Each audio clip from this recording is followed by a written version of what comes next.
ओम शांति। बाप दादा बोले, मीठे बच्चे, तुम दुख हरता सुख करता बाप के बच्चे हो। तुम्हें मनसा वाचा कर्मणा किसी को भी दुख नहीं देना है, सबको सुख दो। प्रश्न, तुम बच्चे मनुष्य से देवता बनते हो, इसलिए तुम्हारी मुख्य धारणा क्या होनी चाहिए? उत्तर, तुम्हारे मुख से जो भी बोल निकले वह एक एक बोल मनुष्यों को हीरे जैसा बना दे। तुम्हें बहुत मीठा करना है, सबको सुख देना है, किसी को भी दुख देने का ख्याल ना आए। तुम अभी ऐसी सतयुगी स्वर्ग की दुनिया में जाते हो जहाँ सुख ही सुख है, दुख का नाम निशान नहीं। तो तुम्हें बाप की श्रीमत मिली है बच्चे, बाप समान दुख हरता सुख करता बनो। तुम्हारा धंधा ही है सबके दुख हर कर सुख देना। गीत, इस सब पाप की दुनिया से ओम शांति। बच्चों ने ये गीत सुना।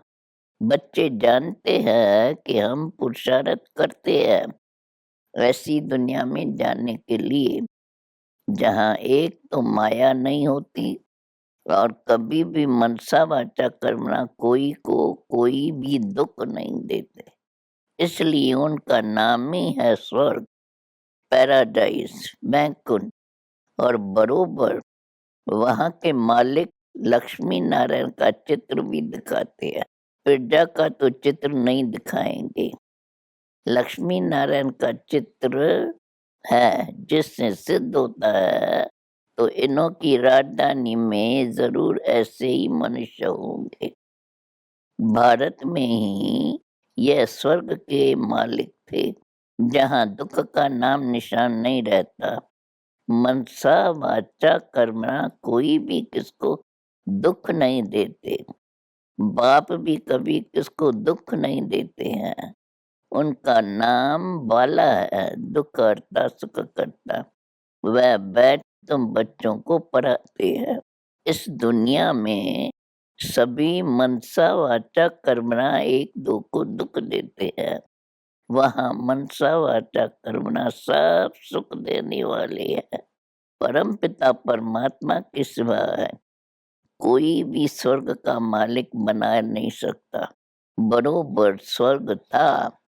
यहाँ भी देखो साइंस से क्या क्या बनता रहता है, एरोप्लेन, मोटरें, महल आदि कैसे बन जाते हैं।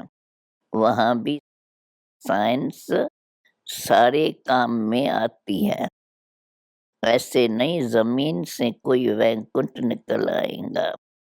जैसे दिखाते हैं द्वारका समुद्र के नीचे चली गई, जो समुद्र के नीचे जाएंगे वो तो गल कर खत्म हो जाएंगे, नए से सब कुछ बनना है। तो बाप से जब कि हम बाध्याय प्राप्त कर रहे हैं तो मनसा वाचा कर्मणा किसी के प्रति बुद्धि में दुख देने का ख्याल नहीं आना चाहिए। भले ये है ही माया का राज, मनसा तूफान तो आएंगे, बाकी दिल में किसको दुख देने का ख्याल भी नहीं आना चाहिए। इस समय सब एक दो को दुख ही देते हैं, समर्थ सुख है परंतु वो है दुख। बाप से सबको बेमुख करते हैं। ये भक्ति मार्ग भी ड्रामा में है। ड्रामा को कोई भी जानते ही नहीं। वो लोग समझते हैं हम यह शास्त्र आज सुनाते हैं, यह भी ज्ञान देते हैं। जप तप आदि करने से मनुष्य मुक्ति जीवन मुक्ति को पालेंगे। अनेक प्रकार के रास्ते बताते हैं। कहेंगे बहुत समय से भक्ति करते आए हैं, तब तो भगवान मिलेगा। हम भी कहते हैं भक्ति का जब अंत होता है तब भगवान को आना पड़ता है। आखिर भक्ति का फल देते हैं तो वैसा भक्ति के लाइन में चले जाते हैं। इसको ज्ञान नहीं कहेंगे। शास्त्रों के ज्ञान से सद्गति नहीं होती। सृष्टि के आदि मध्यांत का ज्ञान तो उन्हों को है ही नहीं। ये तुम जानते हो। प्राचीन ज्ञान और योग से भारत स्वर्ग बना था, सो जरूर भगवान ही सिखलाएगा। मनुष्य तो राजयोग सिखला न सके। भगवान ने जो सहज राजयोग सिखलाया उनका बाद में शास्त्र बनाया है। यहाँ तो भगवान खुद बैठ नॉलेज समझाते हैं। गीता में सिर्फ एक भूल की है, जो नाम बदली कर दिया और समय भी दूसरा लिख दिया है। तुम जानते हो, अभी भगवान हमको ज्ञान और राजयोग सिखला रहे हैं। सृष्टि के आदि मध्यांत का ज्ञान और कोई शास्त्र में नहीं है। कल्प की आयु भी लंबी चौड़ी कर दी है। झाड़ में पहले थोड़े पत्ते फिर बढ़ते जाते हैं। भिन्न भिन्न धर्म के पत्ते दिखाए जाते हैं। वास्तव में ये जो भी वेद शास्त्र है वह सब भगवत गीता के पत्ते हैं, अर्थात उनसे ही निकली हुई सब शास्त्र है। तुम देखते हो बरोबर नए झाड़ की स्थापना होती है। तूफान आदि में कोई तो झट मुरझा जाते, गिर पड़ते हैं। तुम जानते हो अभी हमारी दैवी झाड़ का फाउंडेशन लग रहा है और जो धर्म स्थापक है वह यह नहीं जानते कि हम क्रिश्चियन धर्म का अथवा फलाने धर्म का फाउंडेशन लगाते हैं।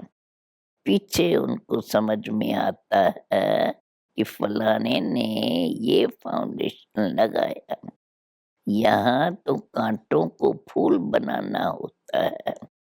तुम जानते हो हमको तो देवता बनना है, सबको सुख देना है, किसको दुख देने का ख्याल भी नहीं आना चाहिए। एक एक अक्षर मुख से ऐसा निकले जो मनुष्य को हीरे जैसा बना दे।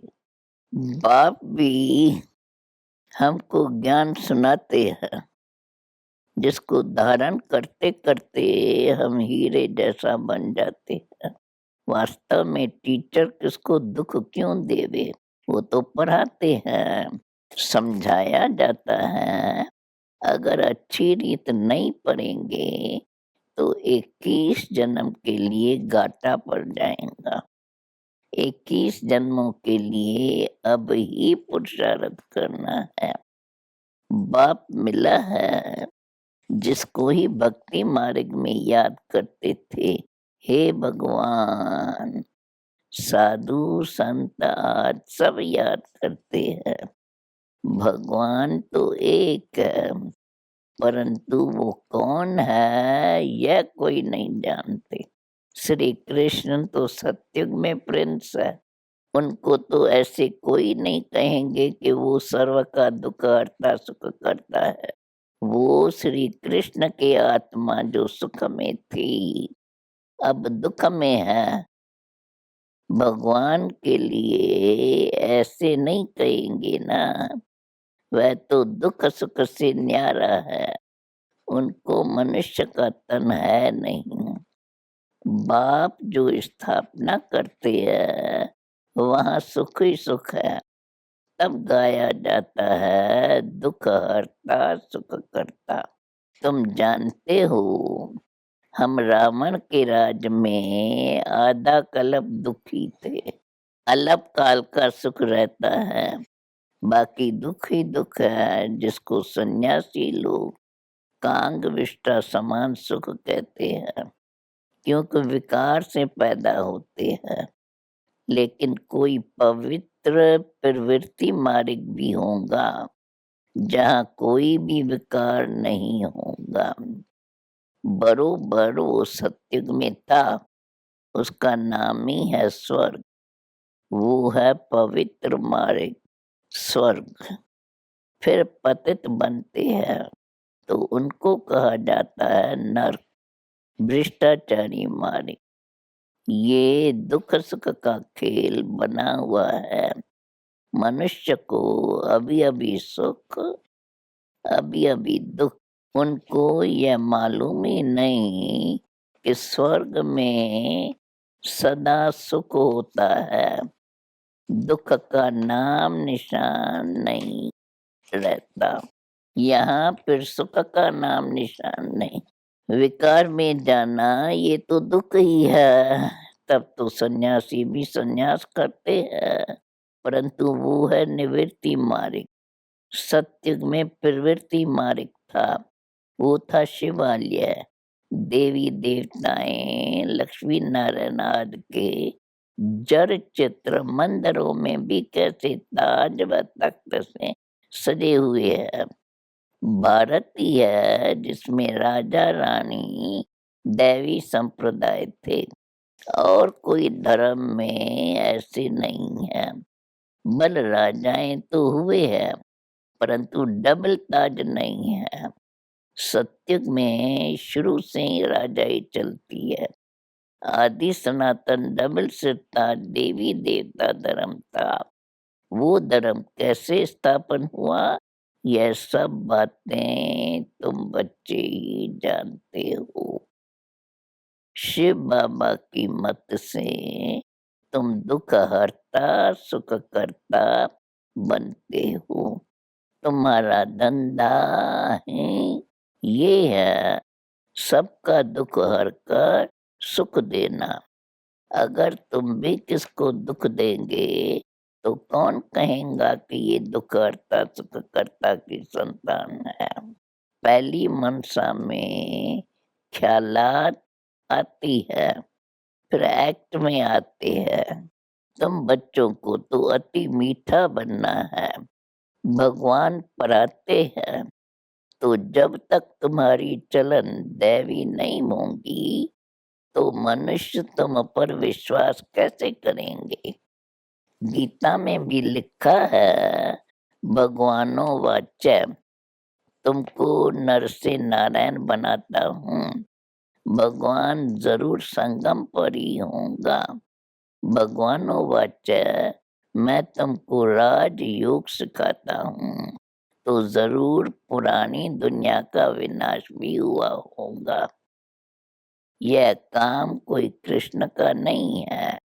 त्रिमूर्ति दिखाते हैं, परंतु शिव को उड़ा दिया है। फिर कहते हैं ब्रह्मा को तो 3 मुख होते हैं, यह एक मुख वाला ब्रह्मा कहाँ से आया। अब मनुष्य को 3 मुख कैसे होंगे। बाप कहते हैं तुम मेरे समझू सियाने बच्चे हो। मुक्ति धाम में सबको अशरीरी बनाए भेज देते हैं। यहाँ आकर तुमने यह शरीर धारण किया है। शरीर धारण करते करते तुमको देह अभिमान पक्का हो गया है। अभी तुम अपने को आत्मा समझो। मुझ आत्मा ने 84 जन्मों का पाठ बजाया। अभी यह अंतिम जन्म है। ऐसे ऐसे अपने साथ बातें करो। बाप कहते हैं अभी तुम देही अभिमानी बनो, वापस लौटना है, फिर तुम स्वर्ग में आएंगे। अभी तुम मेरे द्वारा स्वर्ग की बातें लेने की मेहनत कर रहे हो। बाप को तुम भूल जाते हो तो खुशी का पारा नहीं चढ़ता है। शास्त्रों में कितनी भारी भूल कर दी है। शिव बाबा को ही उड़ा दिया है।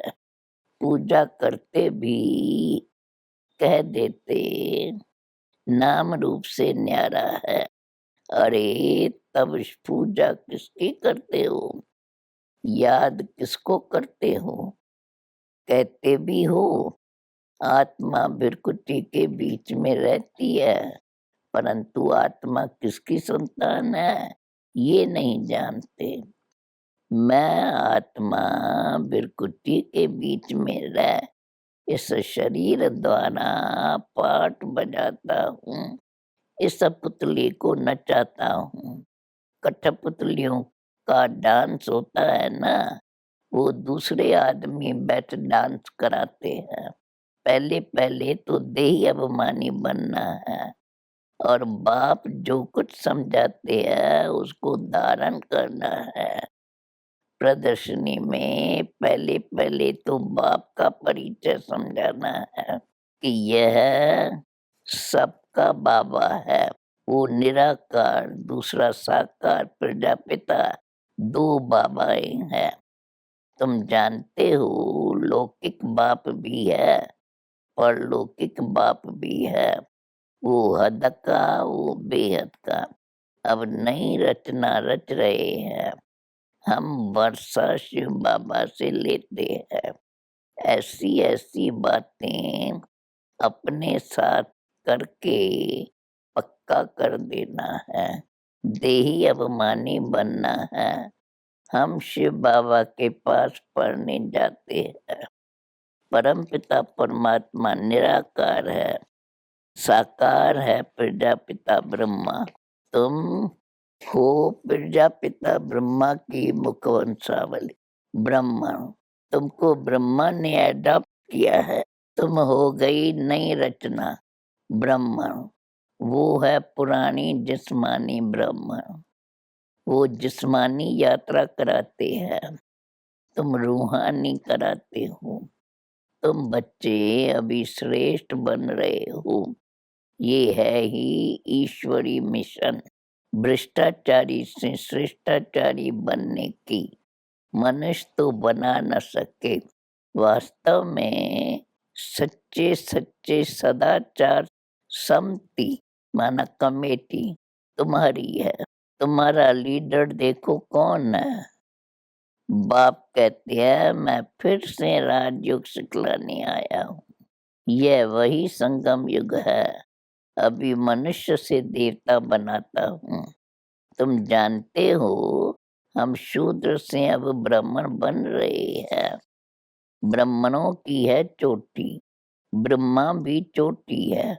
ब्रह्मा में जो प्रवेश करते हैं उनको इन आँखों से देख नहीं सकते, बाकी तो सबको देखते हैं। बुद्धि से जानते हैं निराकार बाप हमको पढ़ाते हैं। ब्रह्मा को तो ब्राह्मण यहाँ चाहिए, सूक्ष्म वतन में हो न सके। एडॉप्ट करते हैं। व्यक्त ब्रह्मा सो अव्यक्त बनता है। यह बड़ी समझने की बातें हैं। पहले पहले लक्ष्य को समझ लिया, फिर भल कहाँ भी बैठ पढ़ सकते हैं। मुरली रोजाना सुननी पड़े। एक दिन भी मिस होने से बड़ा घाटा पड़ जाता है, क्योंकि पॉइंट्स बड़ी गोया हीरे रतन निकलते हैं। कोई फर्स्ट क्लास रतन निकला हो और मिस कर दिया तो घाटा पड़ जाए। रेगुलर स्टूडेंट बड़ी एक्यूरेट होते हैं। अच्छी रीत पुरुषार्थ नहीं करेंगे तो ऊंच पद पा नहीं सकते। यह तो बहुत ऊंची पढ़ाई है।